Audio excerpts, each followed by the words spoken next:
Maelfu ya raia wa Iran wanaoiunga mkono serikali wamemiminika mitaani nchini humo kusherehekea uteuzi wa Mojtaba Khamenei kama kiongozi mkuu wa kidini, hatua iliyochukuliwa baada ya kuuawa kwa babake Ayatollah Ali Khamenei katika mashambulizi ya pamoja ya Marekani na Israel.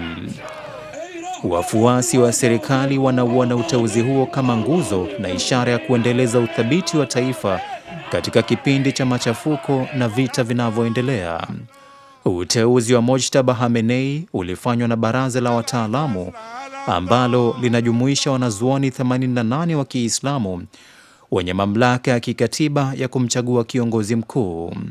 Mojtaba, ambaye ni mwanachuoni wa Kiislamu mwenye ushawishi ndani ya vyombo vya usalama na mwenye umri wa miaka 56, amekuwa akitajwa kwa muda mrefu kama mrithi wa babake kutokana na ukaribu wake na Jeshi la Walinzi wa Mapinduzi ya Kiislamu IRGC.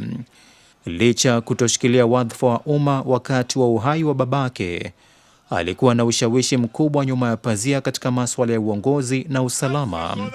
Kifo cha Ayatollah Ali Khamenei kilichotokea Februari 28 kiliacha jamhuri hiyo ya Kiislamu katika hali ya mshtuko na sintofahamu, na hivyo kuharakisha mchakato wa kumteua mrithi. Uteuzi huo umefanyika katika wakati ambapo Iran inakabiliwa na mgogoro mkubwa zaidi katika historia yake ya miaka 47, huku mashambulizi ya kijeshi yakiongezeka na mataifa ya Magharibi yakitoa vitisho vya wazi dhidi ya uongozi mpya.